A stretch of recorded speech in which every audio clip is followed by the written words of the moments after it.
SSU commandos को कच्चे के इंतहाई हसास मकामात पर तैनात कर दिया गया। IG सिंध गुलाम नबी मेमन की हदायत पर DIG security and emergency services division doctor Maqsood Ahmed की जेरे निगरानी स्पेशल सिक्योरिटी यूनिट के 100 कमांडोज को जिला कश्मीर में कनकोट गोट की पुल की तामीर के दौरान इंतहाई हसास मकामात पर तैनात किया गया है। ये पुल अपनी जोग्राफियाई और सिक्योरिटी अहमियत के बायस नहायत अहम करार दिया गया है। इस तनाजर में फुल प्रूफ सिक्योरिटी को यकीनी बनाने के लिए SSU कमांडोज को जिला पुलिस के हमरा पुल की तामीराती मुकाम पर मुस्तकिल तौर पर तैनात रहेगी, जो पुल की तकमील तब अपने फराइज अंजाम देती रहेगी और वहाँ पर मौजूद अमले को सिक्योरिटी फराहम करेंगे। इसके साथ साथ DIG लाड़काना नासिर आफ्ताब ने DSP SSU आदिल नकवी और दीगर सीनियर अफसरान के हमरा कनकोट गोट के पुल के तामीराती मुकाम का दौरा किया और वहाँ पर सिक्योरिटी इंतजामात का जायजा भी लिया। उन्होंने सिक्योरिटी के हवाले से किए गए इंतजामात पर इत्मीनान का इजहार किया। अब तक तामीराती मुकाम को हसासियत की बुनियाद पर मुख्तलिफ कैटेगरीज में तकसीम कर दिया गया है, जिनमें इंतहाई हसास मकामात पर SSU के कमांडोज को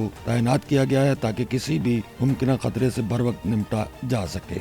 जबकि DIG security and emergency services division doctor Maqsood ने SSU कमांडोज के लिए हदायत जारी करते हुए कहा है कि इलाके में अमन अमान को हर कीमत पर यकीनी बनाया जाए और किसी भी शरपसंद या अमन दुश्मन अनासर से आईनी हाथों से निपटा जाए। उनका ये भी कहना था कि SSU सिंध पुलिस का एक पेशावराना तरबियत याफ्ता और जदीद सलाहियतों से आरास्ता यूनिट है, जो हर मुश्किल और हसास सूरत-ए-हाल में भरपूर किरदार अदा करने की सलाहियत रखता है। Shahid Anjum, SNN, Karachi. Sachal news network की वीडियोस में खुश आमदेद। नाजरीन, वीडियो से मुतालिक अपनी कीमती राय का इजहार कमेंट बॉक्स में ज़रूर करें और चैनल को सब्सक्राइब करें।